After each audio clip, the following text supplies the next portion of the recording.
নমস্কার, আমি মৌ। আজ আমি আপনাদের যে গল্পটি পাঠ করে শোনাব সেটি পরশুরাম অর্থাৎ রাজশেখর বসুর লেখা একটি খুব মজার হাসির গল্প, জটাধরের বিপদ। আশা করি গল্পটি আপনাদের খুব ভালো লাগবে। আর যদি আমার গল্প পাঠ আপনাদের একটুও ভালো লেগে থাকে তাহলে অবশ্যই আমার গল্প পাঠের সঙ্গে থাকবেন। ধন্যবাদ। শুরু করছি আমার আজকের গল্প পাঠ, পরশুরাম অর্থাৎ রাজশেখর বসুর লেখা একটি খুব মজার হাসির গল্প, জটাধরের বিপদ। নূতন দিল্লির গোলমার্কেটের পিছনের গলিতে কালীবাবুর বিখ্যাত দোকান ক্যালকাটা টি কেবিন। এই আড্ডাটির নাম নিশ্চয়ই আপনারা শুনেছেন। 17ই পৌষ সন্ধ্যা 6টা। পেনশনভোগী বৃদ্ধ রামতরণ মুখুজ্জে, স্কুলমাস্টার কপিল গুপ্ত, ব্যাংকের কেরানি বীরেশ্বর সিংগি, কাগজের রিপোর্টার অতুল হালদার এবং আরও অনেকে আছেন।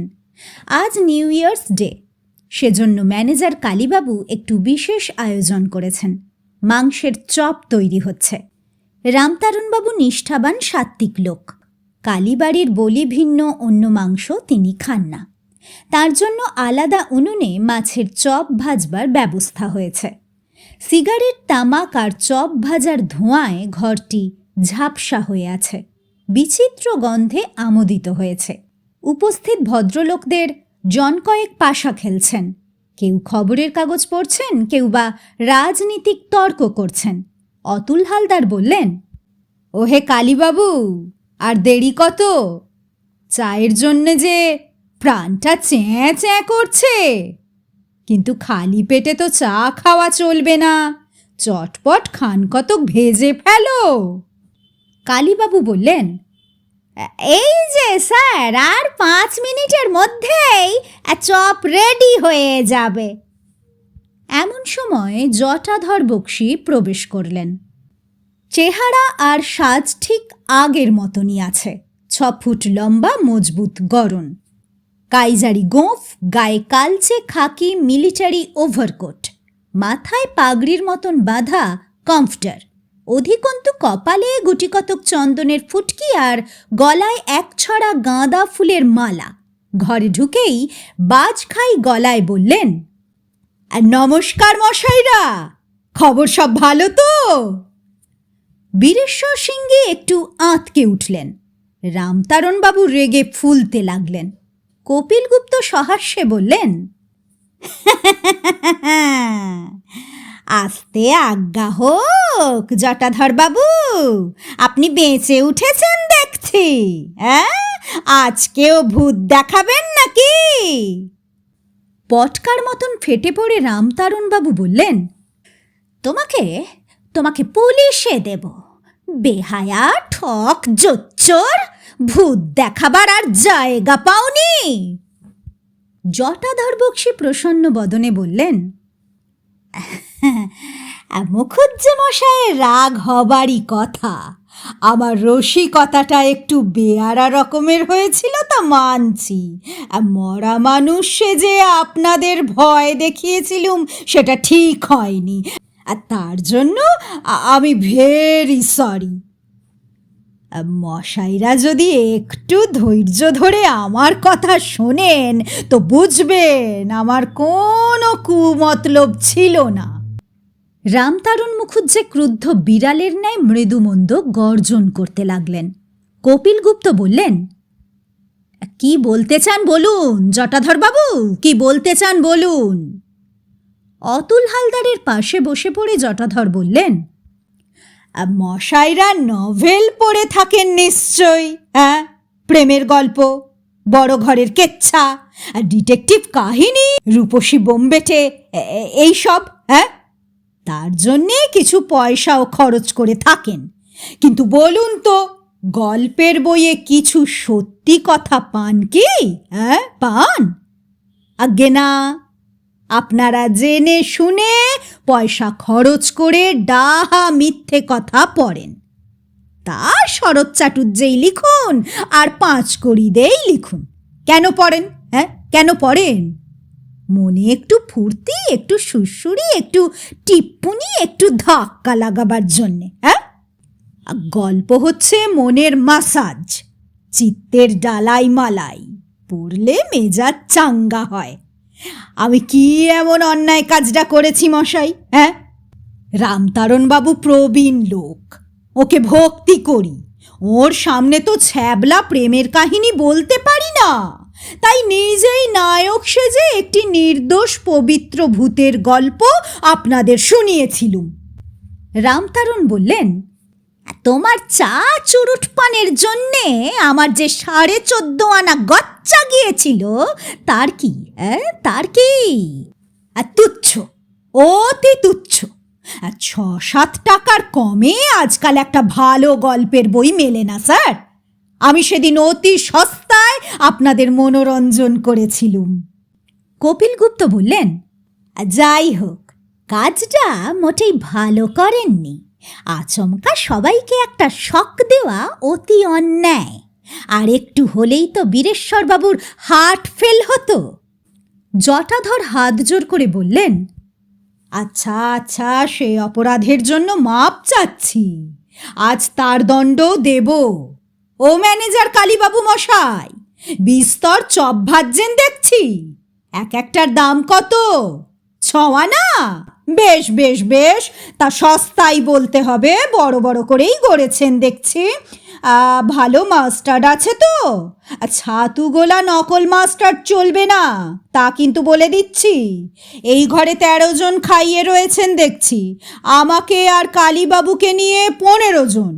প্রত্যেকে যদি গড়ে 4খানা করে চপ খান, তাহলে 15 × 4 × 6 আনা, তাতে হয় 22.5 টাকা। আর তার সঙ্গে চা, কেক, পান, তামাক ইত্যাদিও ধরুন 12 টাকা। একুনে হলো 35 টাকা। থামুন থামুন, আমার পুঁজি কত আছে দেখি। জটাধর পকেট থেকে মানি ব্যাগ বার করলেন এবং নোট গন্তি করে বললেন, হ্যাঁ, কুলিয়ে যাবে, আমার কাছে গোটা 50 টাকা আছে। কালীবাবু, আপনি কিছু বেশি করে মাল তৈরি করুন। হ্যাঁ, এখন মশাইরা দয়া করে আমার সবিনয় নিবেদনটি শুনুন। আজ আপনারা সবাই আমার গেস্ট। হ্যাঁ, আমার খরচে সবাই খাবেন। না না না না না না, কোনো আপত্তি শুনবো না। আমার অনুরোধটি রাখতেই হবে, নইলে নইলে মনে শান্তি পাবো না। কপিলগুপ্ত বললেন, ব্যাপার কি জটাধর বাবু, এত দিলদরিয়া হলেন কেন? জটাধরের মোটা গোঁফের নিচে একটি সলজ্জ হাসি ফুটে উঠল। ঘাড় চুলকে মাথা নিচু করে বললেন, আপনারা হলেন ঘরের লোক, আপনাদের বলতে বাধা কি? কি জানেন, আজ বড় আনন্দের দিন, আজ আমার শুভ বিবাহ। রামতারণ বললেন, হ্যাঁ, পৌষ মাসে শুভ বিবাহ কি রকম? তুমি ব্রাহ্ম না খ্রিস্টান? আজ বিবাহ তো তুমি এখানে কেন? হ্যাঁ, আগে আমি খাঁটি হিন্দু। বিবাহের অনুষ্ঠানটি আজ বেলা 11টায় রেজিস্ট্রেশন অফিসে সেরে ফেলেছি। সিভিল ম্যারেজ তো পাঁজি দেখে হবার জো নেই, রেজিস্ট্রারের মর্জি মাফিক লগ্ন স্থির হয়। বিয়েটা চুকে গেলেই ভাবলুম, এখন তো দিল্লিতে আমার চেনাশোনা বেশি কেউ নেই, মাস্তুতো ভাইয়ের বাসায় উঠেছি। সে আবার পেট রোগা মানুষ, ভালো জিনিস খাবার শক্তি নেই, কিন্তু বিয়ের দিনে 5 জনে মিলে ফুর্তি একটু খাওয়া দাওয়া না করলে চলবে কেন? আপনাদের কথা মনে এলো। ধরতে গেলে আমার আত্মীয় বন্ধু, বরপক্ষ, কন্যাপক্ষ সবই আপনারা, তাই এখানে চলে এলুম। আমাদের কালীবাবু দেখছি অন্তর্যামী, ফিস্ট তৈরি করেই রেখেছেন। যা আছে তাই আজ দয়া করে আপনারা খান। হ্যাঁ, কিন্তু এখানে আপনাদের খাইয়ে তো আমার সুখ হবে না। আমার আস্তানায় একদিন আপনাদের পায়ের ধুলো দিতেই হবে, বউ ভাত খেতেই হবে। বেশি কিছু নয়, বেশি কিছু নয়, 4টি পোলাও, একটু মাংস, একটু পায়েস, আর ঘন্টিওয়ালার দোকানের জাহাঙ্গীরি বালুশাই। মুখুজ্জে মশাই নিষ্ঠাবান লোক তা আমি জানি। কালীবাড়ির পাঁঠাই আনবো। আমার স্ত্রীর রান্না খুব চমৎকার, আপনারা খেয়ে নিশ্চয়ই তারিফ করবেন। আরেকটি আবেদন আছে স্যার, এখানকার মিউনিসিপ্যাল অফিসে একটা কাজের চেষ্টা করছি, সার্ভেয়ার, আমিনের পোস্ট। মুখুজ্জে মশাই যদি দয়া করে একটু সুপারিশ করেন তো কাজটি পেয়ে যাই। ওকে সবাই খাতির করে কি না? রামতারণবাবু বললেন, তা না হয় একটা সুপারিশপত্র লিখে দেওয়া যাবে, কিন্তু একটা কথা জিজ্ঞাসা করি, তোমার বয়স তো 45-এর কাছাকাছি মনে হচ্ছে। এখন দ্বিতীয় পক্ষ বিবাহ করলে নাকি? আগে না স্যার, এই সবে প্রথম পক্ষ। এতদিন নানা জায়গায় ঘুরে বেরিয়েছি, বিবাহের রুচিও ছিল না। ভেবেছিলুম নির্ঝঞ্ঝাট জীবনটা কাটিয়েই দেব, কিন্তু তা হলো না। শেষটায় বন্ধনে জড়িয়েই পড়লুম। শুনবেন? সব কথা শুনবেন স্যার? হ্যাঁ। রামতারণ বললেন, বেশ তো, শোনাই যাক তোমার কথা, অবশ্য যদি গোপনীয় কিছু না হয়। জটাধর জিভ কেটে বললেন, রাম বলো, আমার জীবনে গোপনীয় কিচ্ছু নেই। এই জটাধর বক্সি আমুদে বটে, কিন্তু খাঁটি মানুষ। হ্যাঁ, চরিত্রে কোনো কলঙ্ক পাবেন না। ও ম্যানেজার কালীবাবু, আপনার খাবার পরিবেশন করুন। হ্যাঁ, খেতে খেতেই কথা হবে। হ্যাঁ, শুনুন মশাইরা, যুদ্ধের সময় সত্যিই আমি নর্থ বর্মায় মিলিটারিতে চাকরি করতুম। 42 সালের গোড়ায় যখন জাপানিরা রেঙ্গুনে বোমা ফেলতে লাগলো, তখন ইংরেজের ওপর আর ভরসা রইল না। প্রাণের ভয়ে আমরা সবাই পালালুম। আর টামু ইম্ফল রোড দিয়ে দলে দলে নানা জাতের মেয়ে পুরুষ ছেলে বুড়ো চলল। রোগে আর অপঘাতে কত যে মারা গেল তার সংখ্যা নেই। কাগজে সেসব কথা আপনারা পড়েছেন। অনেক কষ্টে আমি যখন বর্মা বর্ডার পার হয়ে ইম্ফলে এলুম, তখন একটি মেয়ে আমার শরণাপন্ন হলো। বড় করুণ কাহিনী তার। অল্প বয়সে অনেক দুঃখ পেয়েছে। স্বামীর নাম বলহরি জোয়ারদার। রেঙ্গুনে তার মোটর মেরামতের কারখানা ছিল। ভালোই রোজগার করত। জাপানিরা তাকে জোর করে ধরে নিয়ে গেল। তাদের মোটর মেকানিকের বড় অভাব ছিল কিনা, যাবার সময় বলহরি তার বউকে বলল, অচলা, চললুম, এ জীবনে হয়তো আর দেখা হবে না। তুমি যেমন করে পারো পালাও, দেশে ফিরে যাবার চেষ্টা করো। অচলা কাঁদতে কাঁদতে একটি বাঙালি দলের সঙ্গে রওনা হলো। দলের সবাই একে একে মরে গেল, কলেরায়, টাইফয়েডে, বাঘের পেটে। অবশেষে অচলা আধমরা অবস্থায় মণিপুরে পৌঁছল। আমার স্বভাবটা কিরকম জানেন? লোকের দুঃখ আমি মোটেই দেখতে পারি না, বিশেষ করে মেয়ে ছেলের। হ্যাঁ, অচলাকে বললুম, আমার সঙ্গেই চলো, আমি যদি বেঁচে থাকি তো তুমিও বাঁচবে।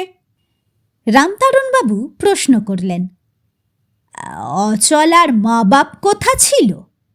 হায় রে, তার আবার মা বাপ? তারা বহুকাল থেকে পেগু শহরে বাস করত। সেখানেই বলহরির সঙ্গে অচলার বিয়ে হয়। আর জাপানিরা এসে পড়লে অচলার মা বাপ ভাই বোন কে কোথায় পালালো, বাঁচলো কি মরলো তা কেউ জানে না। তারপর শুনুন, অচলাকে নিয়ে তো কোনো গতিকে বিপদের গণ্ডি পেরিয়ে এলুম। তারপর মশাই 12 বছর নানা জায়গায় কাজ করেছি। ডিব্রুগড়ে, চাটগাঁয়ে, নোয়াখালীতে, রংপুরে, আরও অনেক স্থানে। কোনো চাকরি স্থায়ী নয়। থিতু হয়ে কোথাও বাস করতে পারিনি। অবশেষে ঘুরতে ঘুরতে এই দিল্লিতে এসে পড়েছি। স্থির করেছি আর নড়ব না, এখানেই একটা কাজ জুটিয়ে নেব। কাজের জোগাড়ও প্রায় হয়েছে। এখন মুখুজ্জে মশাই একটু দয়া করলেই পেয়ে যাব। রামতারণ বললেন, কন্ট্রাক্টর সেকেন্দার সিংকে আমি বলবো, তার ইনফ্লুয়েন্স আছে, হ্যাঁ, সে তোমার জন্য চেষ্টা করবে। আচ্ছা আচ্ছা, তুমি তো বহুকাল ভ্যাগাবন্ড হয়ে ঘুরেছ, অচলা একদিন কোথায় ছিল? কোথায় আর থাকবে স্যার, আমার কাছেই ছিল। মেয়েটা বড় ভালো, রং তেমন ফর্সা নয়, কিন্তু মুখের খুব শ্রী আছে। হ্যাঁ, প্রথম প্রথম বড় কান্নাকাটি করত, তারপর ক্রমশ সামলে উঠল। কিন্তু মাস দুই আগে দেখলুম আবার ঘ্যান ঘ্যানানি শুরু করেছে। জিজ্ঞাসা করলুম, কি হয়েছে অচলা? জবাব দিল, আমার মরণ হয় না কেন? আরে ব্যাপারটা কি তা খোলসা করেই বলো না। অচলা বলল, তোমার জন্য কি আমাকে বিষ খেয়ে জলে ডুবে গলায় দড়ি দিয়ে মরতে হবে? ভালো জ্বালা, আরে আমার অপরাধটা কি? অচলা বলল, লোকে যে আমার বদনাম রটাচ্ছে তা শুনতে পাও না? কি মুশকিল, তা আমাকে করতে বলো কি? অচলা ফুঁপিয়ে ফুঁপিয়ে বলল, জটাই বাবু, তোমার কি বুদ্ধি শুদ্ধি কিচ্ছু নেই? কপিলগুপ্ত বললেন, তা অচলা কিছু অন্যায় বলেনি। জটাধর বললেন, না মশাই, অচলা কিছু অন্যায় বলেনি, আমারও বুদ্ধি শুদ্ধি বিলক্ষণ আছে। বিবাহের বন্ধনে জড়িয়ে পড়বার ইচ্ছে আমার মোটেই ছিল না, কিন্তু প্রজাপতি যদি নারীর রূপ ধরে পিছনে লাগেন তবে তাঁর নির্বন্ধ এড়ানো পুরুষের সাধ্য নয়। কে এক কবি লিখেছেন না, হ্যাঁ, শারদ লতিকাকে ললিত ললনাকায়। বাজে কথা মশাই, হ্যাঁ, ললনা হচ্ছেন ছিনে জোঁক। ভেবে দেখলুম অচলাকে বিয়ে করে ফেলাই ভালো, আর তার স্বামী বলহরির কোনো পাত্তাই নেই, নিশ্চয় মরেছে। কিন্তু হিন্দু পদ্ধতিতে বিয়ে করায় বিস্তর ঝঞ্ঝাট, তাই সিভিল ম্যারেজই স্থির করলুম। আর রেজিস্ট্রার লালা হংসরাজ চোপড়া অতি ভালো লোক, বললেন, 12 বছর যখন কেটে গেছে তখন ভাববার কিছু নেই, স্বচ্ছন্দে বিয়ে করো। আর তাই আজ বিয়ে করেই ফেললুম। রামরতনবাবু বললেন, কিন্তু একটা কর্তব্য যে বাকি রয়ে গেল। পূর্বের স্বামীর শ্রাদ্ধ করা উচিত ছিল। তার বলতে হবে না স্যার, আমার কাজে খুঁত পাবেন না। 12 বছর পূর্ণ হবা মাত্র অচলা তার লোহা আর শাঁখা ভেঙে ফেলল, সিঁদুর মুছল, থান পড়ল, তাকে দিয়ে দস্তুর মতন শ্রাদ্ধ করালুম, 5টি ব্রাহ্মণও খাওয়ালুম। সবে 3 দিন আগে তার অশৌচান্ত হয়েছে। তারপর সিভিল ম্যারেজ চুকে যেতেই অচলা আবার সধবার লক্ষণ ধারণ করেছে। হ্যাঁ হ্যাঁ, ভালো কথা মনে পড়ল। ও কালীবাবু, এই 7টা চপ আমি পকেটে পুরলুম, নিজে গবগবিয়ে খাবো আর সহধর্মিনীকে কিচ্ছু দেব না, তা তো হতে পারে না। তেমন স্বার্থপর আমি নই। বেচারি 15 দিন নিরামিষ খেয়ে আছে, এই 7টা চপের দামও কিন্তু আমি দেব। অতুল হালদার বললেন,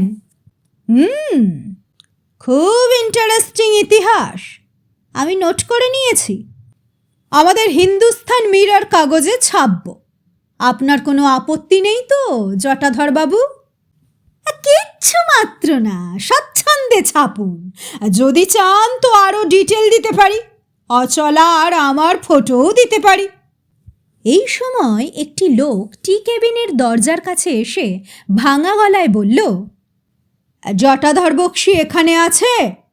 আগন্তুক লোকটি রোগা, বেটে, পরনে ময়লা খাকি প্যান্ট, নীল জার্সি, তার উপর মোটা পট্টুর বুকখোলা কোট, হাতে একটা বড় রেঞ্জ।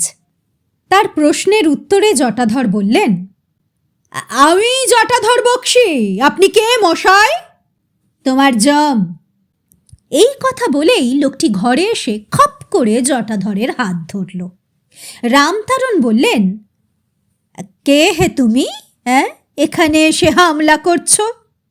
জানো, এ হলো ট্রেসপাস ক্রিমিনাল কেস। নাম কি তোমার? আমার নাম বলহরি জোয়ারদার। আপনাদের কিছু বলছি না মশাই, আমার দরকার এই শালা জটাধরের সঙ্গে। রামতারণ বললেন,